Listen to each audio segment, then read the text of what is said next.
Hi, YouTubers. Guys, today we are going to just continue on our discussion. We've started on the topic of internal audit or risk management. So today, let's just have a look how a typical career growth plan will require. This is going to be part A. There will be part B and C of this recording. So today on part A, we are going to focus on the key skill set. So basically what we mean by the key skill set is all the technical knowledge and the skills that you need to be exposed to or to be trained on. How I like to use this skill set is that when you get into your internship in internal audit or risk management, you need to make sure that you do have a training plan, and you have to have an understanding as to which of these 11 areas does your training plan cover. But in order for you to be an effective and competent internal audit or risk management practitioner, you must be exposed. You may not necessarily be exposed to all 11 at the same time, but I will explain as we go along. So the first one is that you must have an understanding of legislation, policies, and regulations. You must know what those regulations means. You must be able to interpret them. You must be able to apply them into different scenarios within the organization. You must be able to develop and implement departmental policies and procedures. So you may ask me, how do I go about doing that, Thomas? If you are doing internal audit and risk management, you're already using a textbook by Jackson Stent. What I did, I decided to keep that textbook from my third year when I was doing my national diploma in cost and management accounting. Let me tell you, that textbook, the money that I paid there, I'm definitely still enjoying the returns on that investment. Basically, what it allows you to see is to identify everything that can go wrong in each and every unit within an organization. So it is very standard in nature, and it's still applicable in all the circumstances that you'll meet in a work environment. So by understanding what can go wrong, you're able to propose solutions to your work environment. And that's basically how or what we mean when we're saying develop and implement departmental policies and procedures. Is basically you having an understanding what could go wrong and what control measures are you going to introduce in order to prevent that which you think might go wrong. Establish an effective, efficient, and transparent system of internal control. So transparent is one of the values, particularly in public sector or public listed entities. And I will not overemphasize on that because it's rather similar in nature to item number 4. Number 4, develop, implement, maintain, and align appropriate delegation frameworks. Here you have to have a thorough understanding in terms of corporate governance. Here you are talking your king codes. What do they say with regards to corporate governance? How does your environment, how was your environment established? If you're working in a public entity, what legislation informs the establishment of that organization? If the legislation that informs that organization determines, for example, that the accounting officer is responsible for XYZ, is the organization having an appropriate delegation of authority, and is that delegation of authority communicated amongst different stakeholders? Here you are putting in controls like the person that prepares the document cannot be the person that reviews and authorizes it.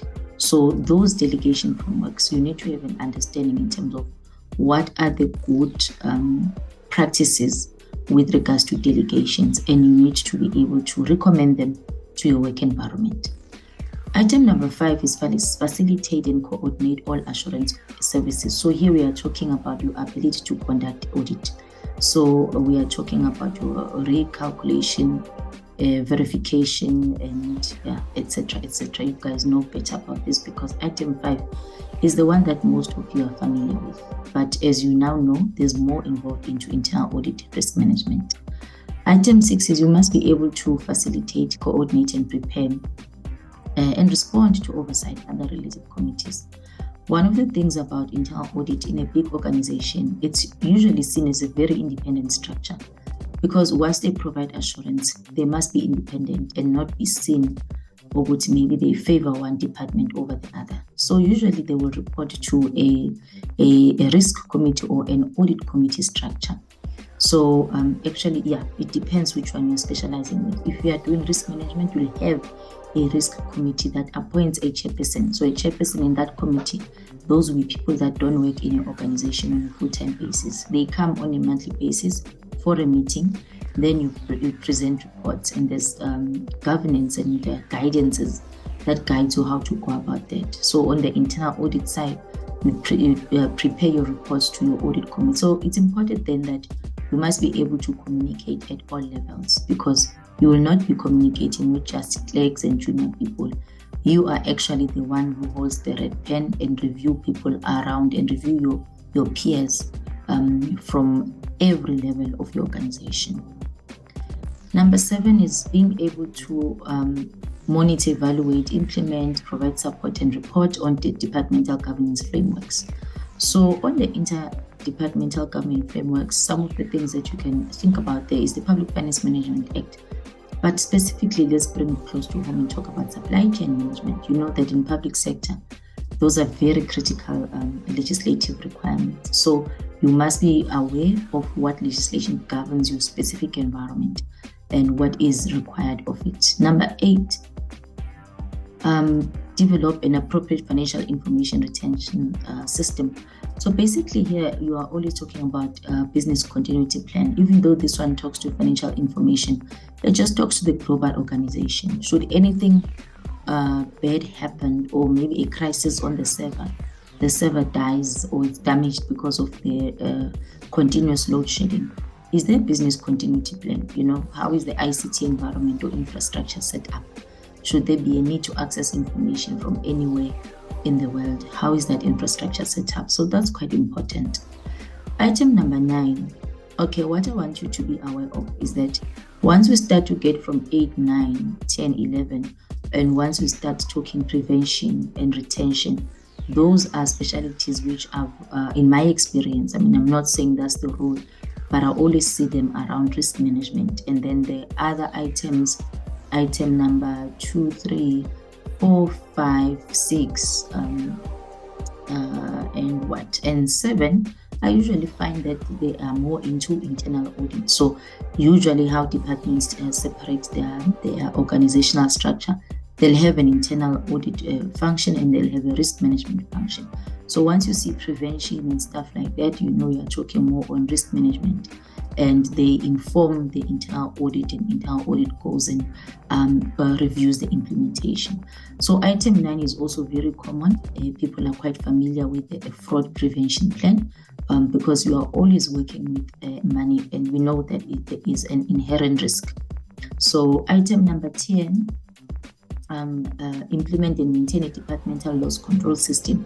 So basically here you need to be able to understand, to say, how does your environment respond to loss? When you've issued out laptops to your colleagues, when that laptop is lost, how do you keep your environment accountable so that you don't suffer significant cash loss? So loss is not only talking to assets, by the way, it can be talking to cash and everything else that the organization owns. Okay.